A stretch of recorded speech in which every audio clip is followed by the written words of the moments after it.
did I just stealth in some geek shit? Did you really wait for me to put out a new video for a whole month just to see some lame science fiction piece? Where's the politics? Where's the social commentary? That there is what we call ironic foreshadowing. If you enjoy my political insights, I promise, this project isn't completely bereft of them. This isn't much of a video, but I wanted to lay out a sort of series bible for a review series I'm going to be doing on Gene Roddenberry's Andromeda. This video is going to talk about the background of the show and how it came together, and going forward, we'll be looking at individual stories one by one and analyzing their elements. But there are a few things worth saying about where the show came from, so here we are. In the middle of 90s sci-fi sat what many, myself included, consider the best Star Trek series ever, Deep Space Nine. The core team of DS9's high point would consist of three men behind the scenes, series runner Ira Stephen Bear, writer Ronald D. Moore, and producer Robert Hewitt Wolfe. Bear had originally conceived the series as a challenge of the utopian idea of Gene Roddenberry's Federation, and if Bear was the brains of the outfit, Moore was definitely the heart, turning in a series of some of the best science fiction television scripts the world had ever seen, such as the rewrite of In the Pale Moonlight and Waltz, providing character studies that fleshed out the cast as more than pieces on a stage. And with Bear the brains and Moore the heart, Wolfe would be the will, the conscience of the series. He was no slouch in the writing department, writing or contributing to episodes like Way of the Warrior or The Wire, but Wolfe's most important duty, perhaps, was the continuity director of the series, a task Wolfe took very seriously. Though his tenure on the show was shorter than the other two men mentioned, it cannot be overstated how Wolfe's contribution helped keep up DS9's excellence. Wolfe even went to the extent of keeping a literal map of the planet Bajor in his office. If they needed a geographic feature as a throwaway line, they would first check to see if one existed, and if not, add it to the map so that even though there was little chance of it ever visiting these places, the world was consistent, and the scripts would reflect that. I think this is important to remember because it contributes to the image of Wolfe as a world builder, and a strong one at that. I don't think it's a coincidence that his departure at the end of Season 5 marks the spot where many people see the reins being held much more fast and loose. While few think of Season 6 as a disaster, many of the elements that a vocal number of fans begrudge Season 7 with, increased mysticism, greater role of dumbed-down prophets, absence of focus on Bajor, a thickening of the lines between good and evil, these also show symptoms in Season 6, and this was certainly a part as a result of Wolfe's departure. But while DS9 was wrapping up, Wolfe was tackling a new project. Majel Barrett, otherwise Majel Roddenberry, still had notes to share with trusted colleagues from Gene Roddenberry's scrapbooks, and she would sell off rights to several of these. Earth Final Conflict was one such series which grew from these notes. Wolfe, however, took to a story about a man named Dylan Hunt, who was in a suspended animation for hundreds of years and awoke after the fall of galactic democracy. Wolfe enjoyed the concept so much, he built a universe out of it. No, literally, aside from the series concept, the bad guys being genetically engineered, and the names Dylan Hunt and Harper, Wolfe basically crafted the universe of Andromeda out of whole cloth. Rather than being set in a government like the Federation, Wolfe constructed his own space democracy, but this would be much larger than Trek's Federation, more akin to Isaac Asimov's Foundation. The system's commonwealth would span 6 galaxies and be over 10,000 years old. More than that, its history would be much more complicated. Wolfe drew from concepts not just of Trek, but Frank Herbert's Dune for the galaxy-spanning empire, and he was also influenced by science fiction anime, which was growing in popularity at the time. Series like Cowboy Bebop, Ghost in the Shell, and Evangelion are scratched across the world of Andromeda. He would need good villains, and who better to destroy paradise than fallen man? Thus he created the Nietzscheans, whom, as you may have guessed from the name, were a subrace of humans designed not to adapt to a specific task, but rather to embody a philosophy of self-improvement, the genetically engineered Übermensch imagined by philosopher Friedrich Nietzsche. They were formed out of a blend of egoist philosophers, though, not just Nietzsche, but the works of Ayn Rand would play a heavy influence on Nietzschean culture.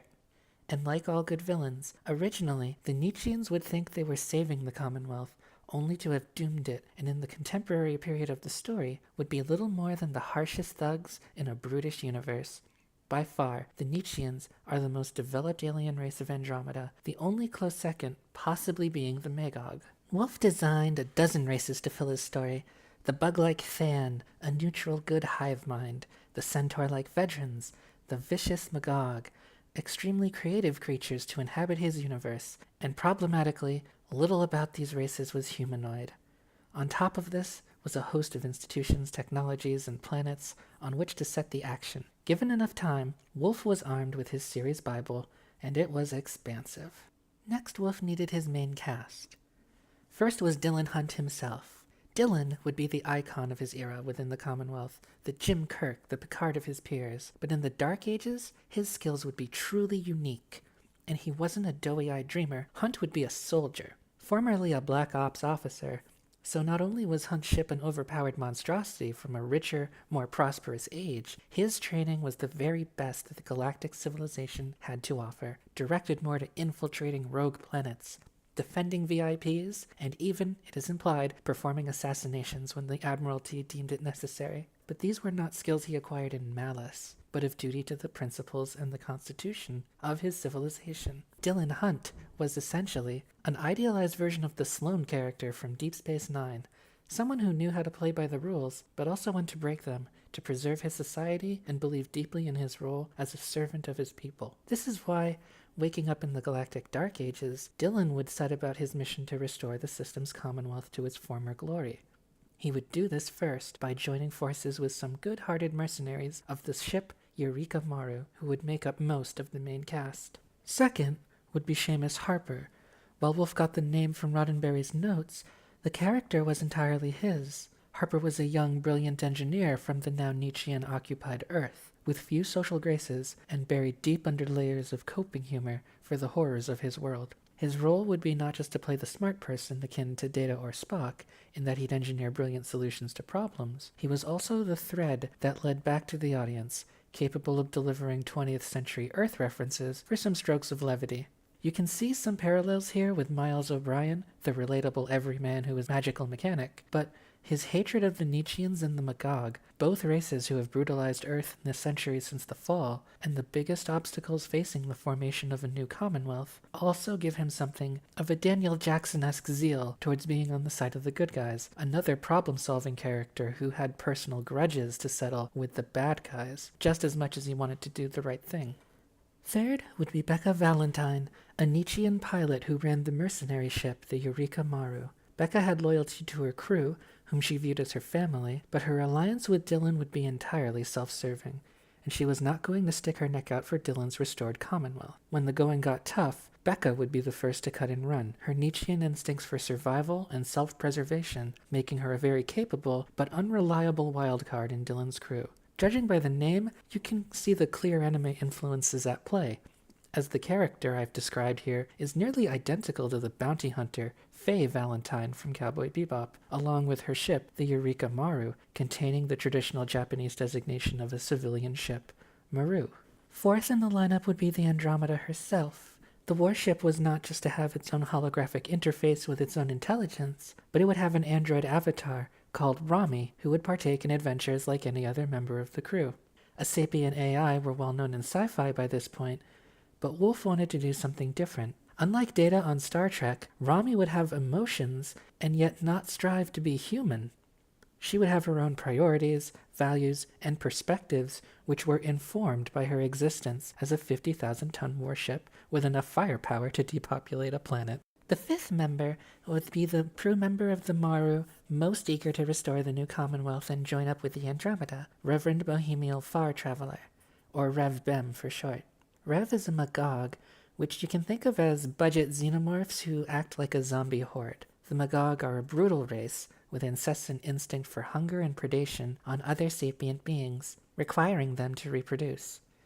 Rev is an anomaly in that he is a Magog, and yet he is a Wayist, which is a sort of omni-religion in the Andromeda universe. Wayism is essentially the fulfillment of the Swami Vivekananda's vision that one day all human religion would find unifying principles and no longer be divided. Rev is an ardent pacifist, though he recognizes that others have the right to use martial force if they deem it necessary. And he's also incredibly intelligent, acting as the Andromeda's science officer and theoretical physicist. Finally would be Trans Gemini. Trans would be bubbly, happy, and innocent in general, but also enigmatic. and that these traits would mask a secret that Trance was not only anticipating probabilities, but influencing their outcomes in a way that our other heroes could not observe. Trance is another character where the anime influence is very strong, and in anime she would be the visible magical loli presence, though obviously in the show both Trance and her actor would be of legal age, but immaturity, purity, and enigmatic powers would fit any fantasy sci-fi anime rather easily. Looking to Cowboy Bebop again, Ed fills a similar role, with magic swapped out for mechanical skill, as would Rei from Evangelion. But with pitch in hand, Wolf was having difficulty coming up with the funding for a series. Science fiction was flourishing, but executives did not trust it still. It would still be 5 years until fellow DS9 alum Ron Moore's reimagined Battlestar Galactica series would cast television science fiction as serious art. But in this era, it was still a gamble, and a gamble many execs saw as schlock. The genre had evolved over the past 10 years, but the out-of-touch suits, they only pictured cardboard sets from the original Trek or Doctor Who or Lost in Space. So thus, to get the show made, Wolf would do something a little desperate. He'd pull funding from multiple sources. This certainly isn't unheard of, but generally speaking, when such cases occur, it was generally agreed upon that beforehand, one studio would be in charge, and the other would be getting some kind of side benefits out of the deal, perks, privileges in other ways, or a trade-off for another two-way production in the other studio. Wolf's backers were Tribune Entertainment and Fireworks, and they did not coordinate at all. Wolf tells stories of how each studio would give conflicting orders and ultimately make the final product weaker, and a move by one studio could doom the entire show. Tribune was nominally in charge, but in practice there was a much more complicated political game behind the scenes. But these are problems for later. For the moment, funding was assured, and production could begin, working out of Vancouver, Canada. Casting would now need to be done. For Trance, Wolf picked up Laura Bertram, a former child actor who mostly did bit parts but had just gotten out of a lead role in the teen drama Ready or Not, doing a full 65 episodes as the character Amanda. She could handle a full series, but was also relatively unknown, and budget would be a consideration in all the casting choices. Rev Bem, Wolf would cast Brent State, one of the veritable that guys of Hollywood. State had never done a main cast role before, but his repertoire included guest spots on The X-Files, the Highlander series, and Stargate SG-1, so his skill in the arena was well proven. Lexa Doig would play the Andromeda, a rising star who was likely connected to the gig through her role voicing in the English dub of the Canadian animated Flash Gordon series. These days, she's perhaps tied for first, if not the more well-known actor in geek circles from the show, as her stint as Rami would lead her to roles on Stargate SG-1, the 4400, the reboot of V, and recently as Talia al Ghul in Arrow. The show would tap Canadian stage actress Lisa Ryder to play Becca, who had some notoriety in sci-fi circles for her recurring role in Forever Night, but she was still predominantly a creature of the stage. No doubt, as Wolf had envisioned the Nietzscheans, this was considered a great bonus, as the ideal Nietzschean was to be a sort of warrior poet driven by their philosophical beliefs. And as the show's resident Nietzschean, Ryder's stage background meant she would be able to deliver the culture as well as the action demanded of the role. Harper was to be played by Gordon Michael Boulvet, and his rap sheet even at this point in his life was enormous. A veritable workaholic, he had been acting since the age of 12. He had already gotten a laundry list of roles that inclined him to be an up-and-coming that guy, with a few recurring stints, including the leads in the sci-fi series Mission Genesis, a show about a crew of 6 trapped on a spaceship. So he would work in Andromeda's environment quite well. But one of the hardest roles to cast would be the captain. It was agreed that while relative unknowns and up-jump bit players, meaning no offense here, I just mean for salary purposes, would suffice by and large, it was decided that the lead would need to be a recognizable face, a seasoned lead man who could not only handle the role of Dylan Hunt, but could hopefully draw a little bit of star power, even if only in geek circles. Several actors were considered, but the most natural fit to those in charge was Kevin Sorbo. Sorbo had just finished filming the very successful syndicated fantasy series Hercules: The Legendary Journeys. He was experienced in shooting for special effects, he had a seasoned leading man for a fantasy sci-fi television, and importantly, Sorbo had become iconic for his role as Hercules into mainstream pop culture knowledge, and his name would be able to draw some power due to the overlap between Hercules and Andromeda's target demographics, while not being a Hollywood A-lister who would have had an inordinately expensive contract. In theory. In practice, however, we don't have the details about how Andromeda was budgeted, but Wolf has given us some fuzzy figures with which we can calculate the problems. He described Andromeda's per-episode budget as slightly bigger than Babylon 5, slightly less than Hercules and Xena, and much less than Deep Space Nine. That would put Andromeda's per-episode budget around the 900,000 mark.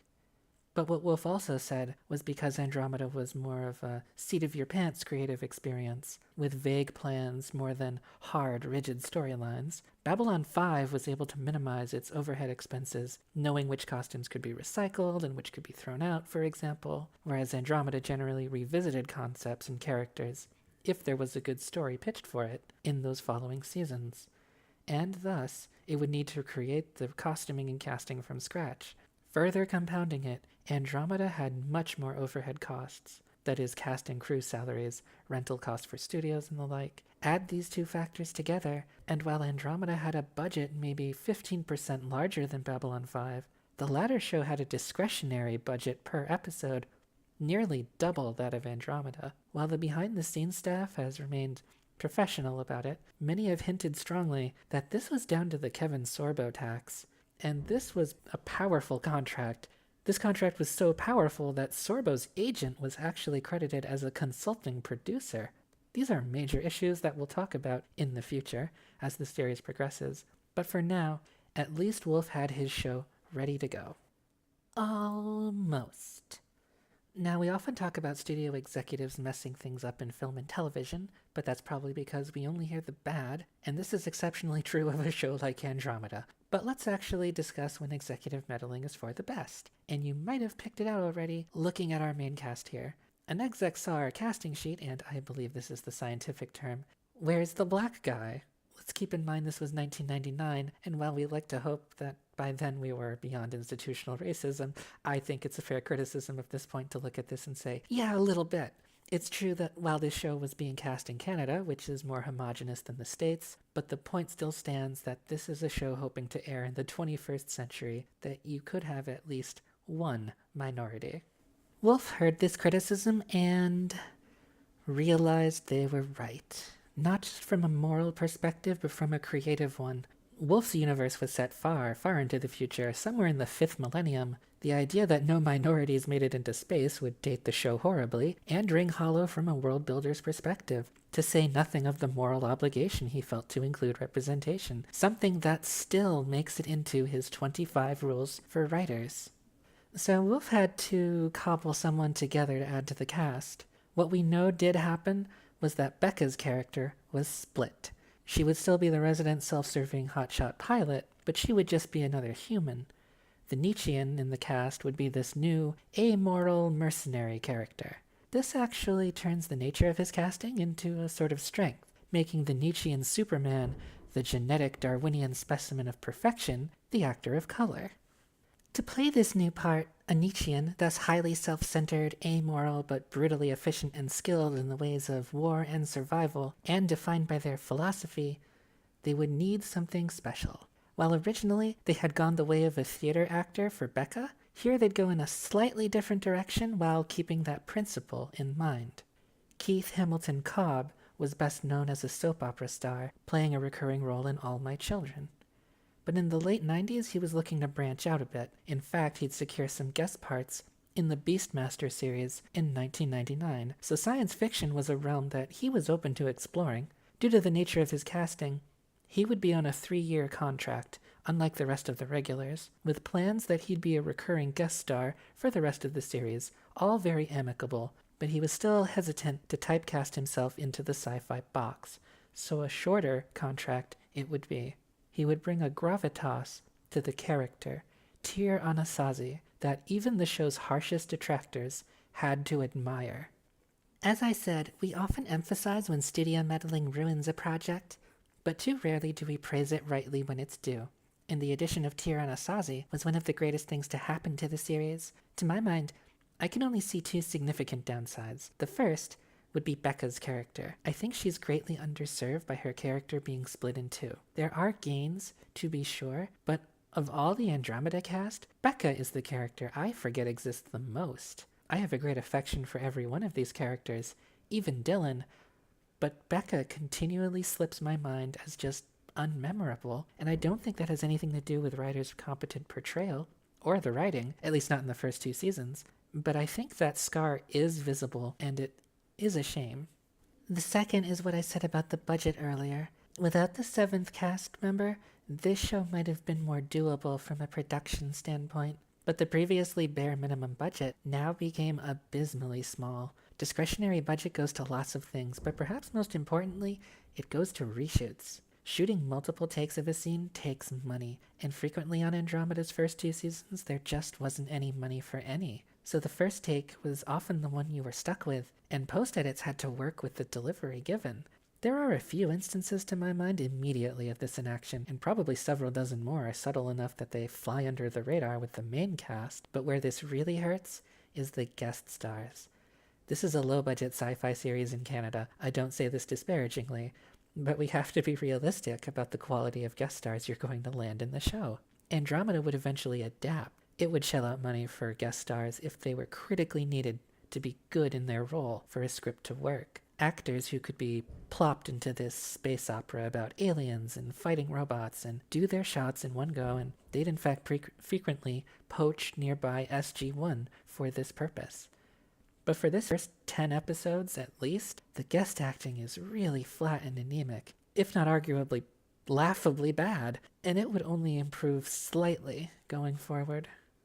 But Andromeda's biggest flaw has always been its delivery, and it's really unnecessary to berate that point ad nauseum. Andromeda's concepts, however, are much more satisfying to analyze and discuss.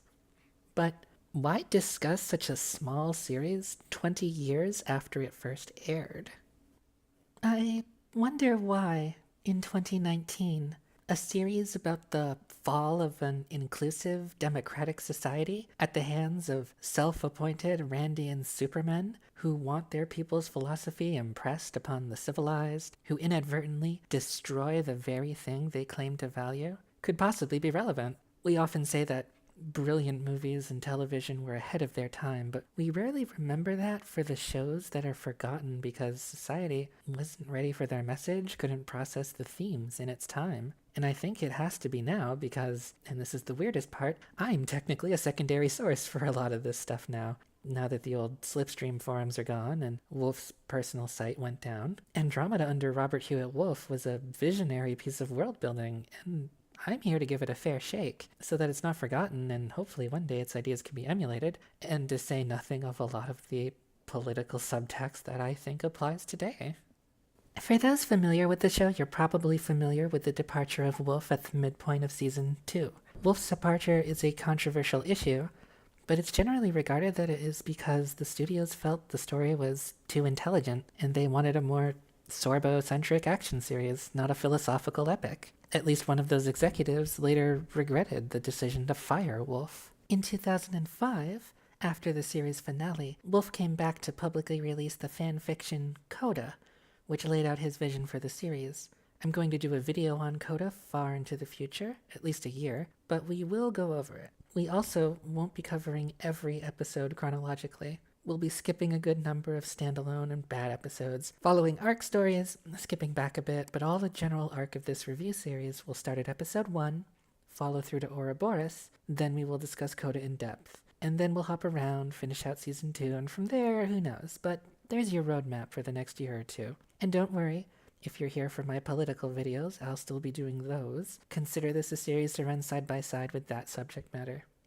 So the next video, obviously, will be when we study the first episode, Under the Night, which will also be a long-ass video. Fair warning, see you there.